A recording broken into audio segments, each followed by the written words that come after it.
Oi, gente, tudo bem? Hoje eu venho trazer um livro para vocês, que é de uma das autoras favoritas minhas de dark romance, que é a Seven Rule. E o nome do livro é Raw. Então, se você gosta, é só continuar assistindo.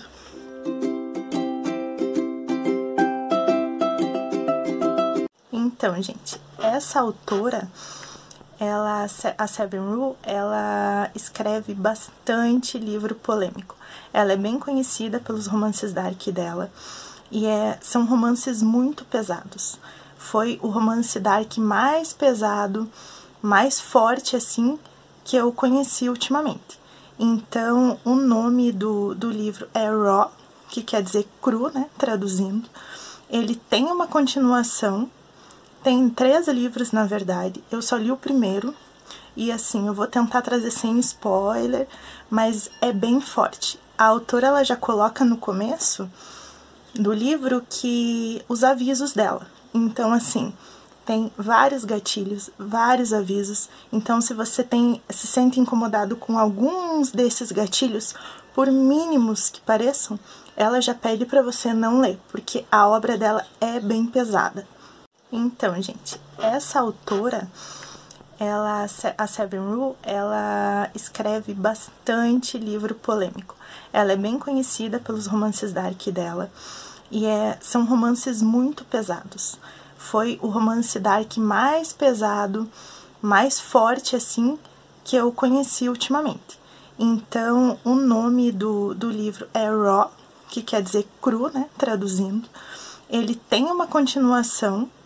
Tem 3 livros, na verdade, eu só li o primeiro, e assim, eu vou tentar trazer sem spoiler, mas é bem forte. A autora, ela já coloca no começo do livro que os avisos dela. Então, assim, tem vários gatilhos, vários avisos. Então, se você se sente incomodado com alguns desses gatilhos, por mínimos que pareçam, ela já pede para você não ler, porque a obra dela é bem pesada. Então, assim, eles moram no Alasca, os pais já moram separadamente há um tempo, eles não são separados, mas moram em casas separadas, porque a mãe mora numa cidadezinha no Alasca e o pai dele é totalmente na natureza selvagem. Já morou um tempo no deserto e tal, e hoje em dia ele mora numa floresta no Alasca, assim, mas é bem remota. Tem pessoas que moram, que preferem fugir ali um pouquinho da cidadezinha. Só que tem as cabanas com energia elétrica, água encanada. Ele já não, ele é extremamente extremista. Então ele mora numa barraca, uma casa na árvore, na verdade, que ele construiu. E sem água encanada, sem luz elétrica, ele busca tudo na natureza. Então, até para se alimentar, vocês já sabem que tem que caçar, e então ele mata os bichinhos para comer e tal. E aí, o Fennec, ele já mora com o pai faz 1 ano, enquanto a Vesper tá morando na cidadezinha ali com a mãe dela. Só que ela já falou pra mãe dela que assim que ela completar o ensino médio, ela vai morar com o pai e com o irmão. A mãe dela não fica muito feliz, mas aceita a ideia, não cria caso com isso. Aí, gente, é uma relação de amor, assim, de possessão, de ciúme, é muito louco. Esse livro é extremamente louco, você fica meio, sabe? Aí, tem partes de flashes, assim, dela e dele, quando eles eram pequenos. Então, já rola alguma coisa entre os dois, uma coisa romântica, gente, não uma coisa entre irmãos gêmeos. É o Extremely Taboo porque realmente é um romance entre os irmãos gêmeos, é pesado. E assim, brincadeiras que ele fazia com ela quando era pequeno, que era do seguinte: eles iam pra floresta e de repente ele sumia do nada. E ela ficava sozinha, assustada, chamando ele. Ele começava a gritar que nem um louco na floresta, assim, pra assustar ela. E de repente ele chegava, assim, do nada, né? E ela, ai meu Deus, você tá aqui, você me salvou. Então ele fazia esses jogos psicológicos com ela desde pequeno. E ele dizia, né, pra essa voz esquizofrênica dele, ele falava que ele não conseguia deixar de fazer isso, porque ele queria criar um ambiente que ela se assustasse e ficasse extremamente vulnerável e que o herói, o salvador dela, seria ele. E aí, gente, por que que ele é um livro que não é para todo mundo, como a autora coloca? Ela diz, meus leitores são poucos, porque é forte, tanto os personagens quanto a história total dela ali. Então, o personagem, o irmão, o Fennec, ele é tratado como psicopata, sociopata, bipolar e esquizofrênico. Então, na parte que ele tá narrando, tem uma segunda voz ali, que é sempre a voz que tá na cabeça dele, e é bem assustador, assim, tem umas partes que a gente se assusta, é meio que o Sméagol, assim, do Senhor dos Anéis. A gente consegue ver como os personagens são problemáticos. Enquanto ele tem todos esses problemas, ele, além de tudo, ele é possessivo, ciumento com a Vespri, eu já vi que a Vespri, ela não tem uma personalidade. Pra mim, ela é uma página em branco, assim, e ela vai criando a personalidade dela conforme os gostos do irmão, do Fennec. Então, ele gosta de tal coisa, então ela também gosta, ou ela faz tal coisa, tudo pra agradar o irmão. E, assim, chega a ser desesperador em algumas partes do livro, porque ele, como ele tem essas trocas de humor constante, ele é bipolar, ele tá tudo tranquilo com ela e, de repente, ele surta do nada, ele sai, simplesmente ele deixa ela sozinha, assim, e ela acha sempre que o problema é ela, que a culpa é dela. Então, assim, fica uma coisa assim, não, você não fez nada, o problema é ele. E ela vai correndo atrás dele, ela pede desculpa, eu não queria te irritar. E quando ele tá narrando essa parte, na voz, tipo, fica aquela voz, né, na cabeça dele, aquela voz fala, viu, você tá fazendo tudo errado, e você não presta, você é um doente e tal.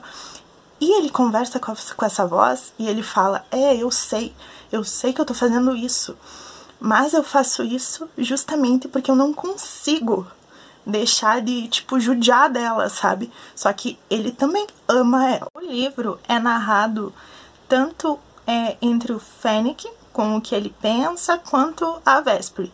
Então, no comecinho, a gente já consegue sentir que ela vai morar, ela fala, né, com ela mesma, que ela quer morar na floresta e tal, não porque ela gosta de toda essa emoção de morar remotamente e tal, é por causa do irmão, é por causa do Fennec.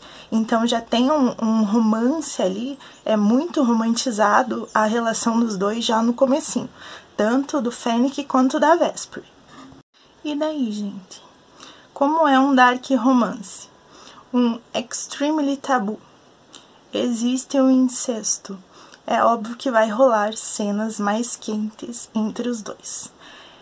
Eu vou dizer pra vocês que toda vez que eu lia essas partes, eu tentava ignorar que eles eram irmãos. Então, assim, na minha cabeça eram dois personagens e tal, pra eu conseguir, né, dar continuidade no livro, porque é extremamente detalhado, é extremamente chocante, só que as partes, assim, tem partes quentes extremamente explícitas e fortes, não é o convencional, assim, né? No Dark a gente já sabe que é um pouquinho além. Nesse é muito, muito, muito, muito. E quando a gente acha que a gente não consegue se chocar mais, que não consegue piorar a situação, além de tudo, ele tem um negócio, uma tara, assim, por carne crua, gente. Então, como eles vivem na floresta, eles mesmos têm que caçar comida para comer a carninha e tal, né? Ele ama isso, só que ele ama comer cru também. Então tem umas cenas assim que é repugnante. E a Vespri, ela faz tudo o que ele manda. Então tem uma cena que a menina, que eu achei assim, já no começo do livro essa cena, ela vai morar com ele, ela se forma no ensino médio e vai morar com o irmão e com o pai. E ela tá naqueles dias. Então não tem banheiro, não tem nada, porque, gente, é bem precário, assim, a cabana é um negócio... É uma casa na árvore, na verdade, mas não tem banheiro, não tem nada. E daí a menina, ela vai se trocar na floresta. e ele vai atrás, gente, ele fica olhando ela. E daí ela vai se trocar e tal, e ela se sente observada, dela olha assim na moitinha, e ele tá olhando pra ela. E daí ela fala, ai, tá tudo bem, pode ir, eu já tô terminando aqui. E, gente, pasmem, ele fica olhando pro mods da menina. E ela já acha aquela situação estranha. Tudo, na verdade, que ele pede, o que ele faz, o jeito dele, ela acha tudo esquisito. Mas o amor, assim, o que ela ama, que é uma possessão também dela, ela deixa tudo de lado. E toda a estranheza dele é secundária, sabe? E daí ele fica olhando aquilo, e daí ela vai pegar, porque ela tá morrendo de vergonha, né? Quando ela vai pegar, ele põe a mão em cima. Gente, essa parte, assim, foi assustador, assim, o jeito que essa moça narra, né? E daí ele vai lá pra dentro da barraca. Daí ela vai atrás e tal. Aí ele fica olhando e fala: Vespre, não é normal você perder tanto sangue assim. E com aquele olhar assim, sabe? Aquela coisa de querer consumir, entende? E daí ela fala: não, é normal e tal. Dele: não, você tá perdendo muito ferro. Você precisa repor esse ferro. Aí ele volta, gente, uma vasilha, assim, de miúdos do bichinho lá que eles caçaram. Só que esses miúdos estão cru. E ele faz ela comer. E ela fala: não, dá ânsia nela. Ela fala: não, eu não gosto, né? Não gosto disso, não sou acostumada. Aí ele faz ela provar. Daí ele fala: viu, não é tão ruim. Enquanto rola essa cena, rola uma coisa também bem mais pesada sexualmente já. Envolvendo sangue, essas coisas. Então o negócio gente, eu tô falando bem assim, explicadinho essas partes, né, dando ênfase, porque esse livro, ele choca a gente e assusta também. E rola umas coisas sexuais ali no meio dessa cena extremamente estranha. E ela come a carne crua. Daí ela fala: realmente, Fennec, a gente tá na natureza, é assim mesmo. Então, todas as estranhezas dele, tanto sexualmente quanto, né, da vida, assim, dele, ela se submete. Ela não gosta, ela se sente desconfortável. Quando a gente vai ler mais pra frente, assim, capítulo 20, 21, a gente vê o quanto ela se sente desconfortável com certas coisas, assim, que ele faz ela passar, e ela fica pensando: realmente eu não gosto disso, mas daqui a pouco eu já nem vou lembrar mais disso. O que importa é a nossa relação, o nosso laço como tá cada vez mais forte e tal, e eu não consigo viver sem ele. É uma dependência emocional, assim, desde pequena. Então é isso, gente. Eu não posso falar muito mais sobre o livro, senão eu vou acabar soltando algum spoiler, porque eu sempre solto spoiler nas minhas resenhas. E assim, leia se você gostar, se você ler os avisos e mesmo assim você achar legal, porque é uma leitura que valeu a pena. É uma leitura extremamente forte, mas é muito boa. E semana que vem eu espero terminar o segundo. Aí eu trago pra vocês, gente, vamos ver o que mais que vai ser dessa história. E, gente, eu indico esse livro. Eu indico esse livro, porém, você tem que ler os avisos. E, assim, se você acha que você vai ficar desconfortável, que você não vai conseguir seguir adiante com a leitura, ficar com nojo de qualquer forma, eu não vejo problema nenhum em parar, sabe? A minha maneira de conseguir ler bem, assim, essa trama foi esquecendo em algumas partes, porque tem partes, assim, que, só por Deus, esquecendo que eles são irmãos. Mas, assim, a história, o psicológico, eu achei um livro de terror. Tem um romance ali, mas ele é um terrorzão puro, assim, sabe? Então, quem busca uma leitura que você saia um pouco dessa tua área de conforto do dark convencional, assim, seja uma coisa que vá além do teu limite, além daquela linha ali que você ultrapasse, que você sabe que vai ser uma leitura desconfortável, mas mesmo assim você quer, que nem eu, né, gente? leia, porque eu quero saber também se vocês vão gostar dessa leitura, dessa escrita dessa autora, porque eu amei o jeito que a Seven Rule escreve, gente. Então, se você gosta do meu conteúdo, se você gosta dessas resenhas, eu sempre vou trazer um livro de romance, de dark romance. Eu gosto desses livros polêmicos que ninguém lê. Então, se você gosta, se inscreve, curte e compartilha com quem vai gostar também, porque toda semana eu vou trazer uma coisinha nova.